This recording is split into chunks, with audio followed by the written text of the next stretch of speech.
Good afternoon. I just want to mention about a point made in the part 2 again. That's regarding the setting up of an enforcement department. Enforcement, of course, is an integral part of the supervisory process. We do take enforcement action even now, but a focused attention to this, we believe, will improve the regulatory compliance going forward.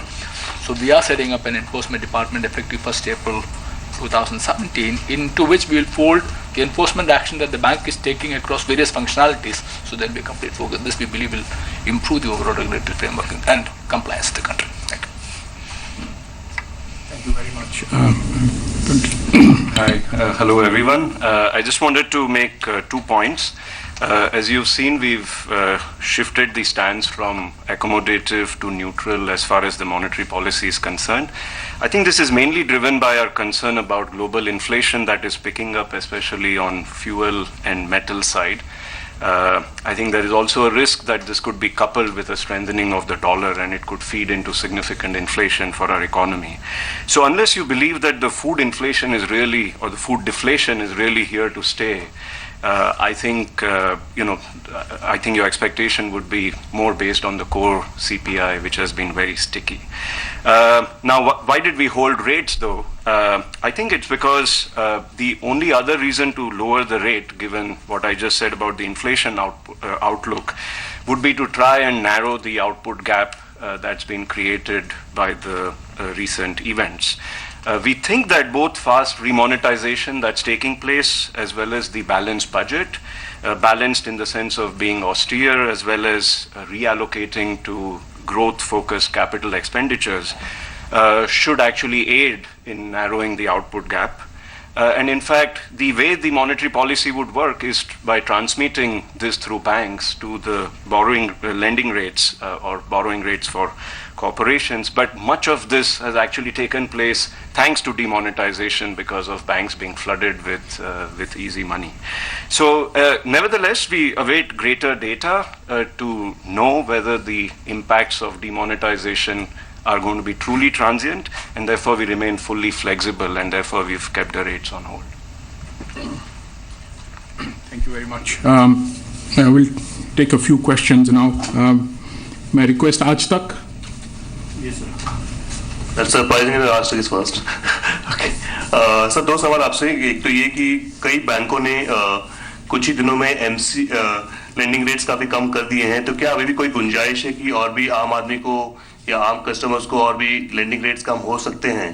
और दूसरा सवाल आपसे ये करना चाहूँगा कि नोटबंदी का एक रीजन ये भी था कि फेक करेंसी को काफी हद तक हम कम कर दें सिस्टम से, लेकिन पिछले 2-3 इंसिडेंट ऐसे आए हैं जिसमें फेक करेंसीज एक बार फिर मार्केट में आ गए हैं. तो क्या आपको लगता है कि आपका पूरा जो ऑब्जेक्टिव था वो फुलफिल होता हुआ दिख रहा है आपको? करेंसी के क्वेश्चन के लिए मैं गांधी साहब को. The new notes which have been brought on board, rupees 2000 and rupees 500, they have enhanced security design features. So that is not easy to copy. The recent ones which we have seen, that is a pure photocopy.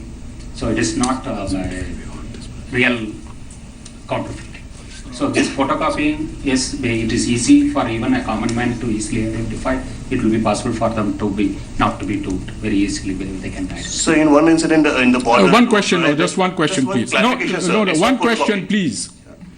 Let me answer your first question. There is still scope for the lending rates to come down because our policy rate came down by 175 basis points. And the weighted average lending rate has come down at most by about 85-90 basis points. So I think there is scope for some more transmission. For some borrowers, the healthy borrowers, sound borrowers for housing finance, etc., they've already benefited from it. So that's where we are on that. May I now request Dow Jones, please? Governor, hi.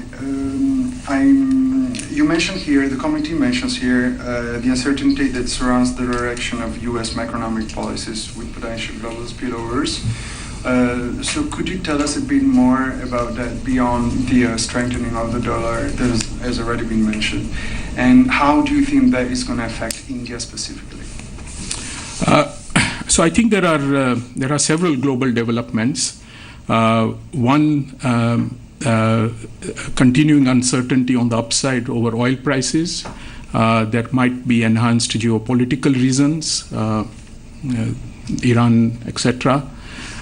Base metal prices have gone up internationally. The food index, by the way, global food index has gone up. So there's more than one channel of global spillovers, and then the continuing uncertainty, which of course always adds a risk premium on a full rollout of U.S. macroeconomic policies, especially on the fiscal side, where we still await clarity, and given the general tendency to roll back some of the extra accommodative monetary policies by the systemic central banks of the world, I think there is enough global uncertainty to go around. Will, do you want to add anything? No. Okay. May I request Govardhan? Govardhan from the Economic Times. Sir, for the next fiscal second half, the inflation is projected at 5%, 4.5 to 5%, for which global oil prices and the financial market developments are cited. At the same time, the demonetization impact is attributed to be transient. So why is there a shift in stance to neutral? Why couldn't it have been still accommodative if it is only transient?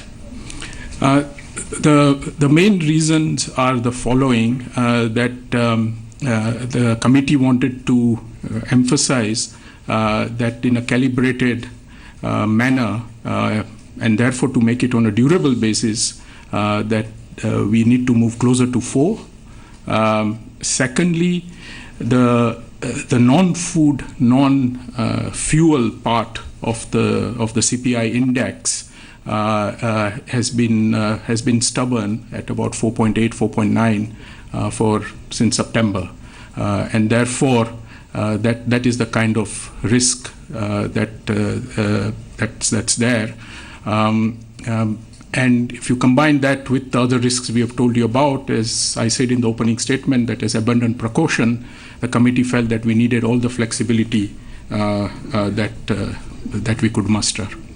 May I request Cogensis? Thank you, sir. Bijoy from Cogensis. So a couple of things. One is you mentioned the liquidity overhang from the demonetization. You say that it will continue into FY18. What does that mean for your neutral stance on liquidity? Also, because you spoke about all the global elements, what happens to the real interest rate discussion that you had raised last time and the 1.25 that you had moved to, these two elements coming together? Yeah, we expect liquidity to be evening out. It's already started doing that because currency in circulation has gone into positive territory. There will be residual liquidity surplus during the rest of the year, and a little bit into the early part of the year, but that's not so much due to demonetization as it is due to the fiscal policy being played out and all that. On the real interest rate, I think you mean the natural rate of interest. Yeah, so that doesn't change every time we meet, right? So we set out our range, 1.25 to 1.75, and stays there. And if you make your calculations, taking any risk-free rate and the forward inflation rate, you will come into that range. Doordarshan? Sir, in total, in the new notes, how many of new notes of 2,500 have been circulated? And we're still seeing the effect of demonetization is there. So how long for a common man to end the suffering? March 13th. The notes in circulation as of 27th January 2017, it had been 9.92 lakh crores of rupees, comprising of all the denominations, including the 2000s and 500s.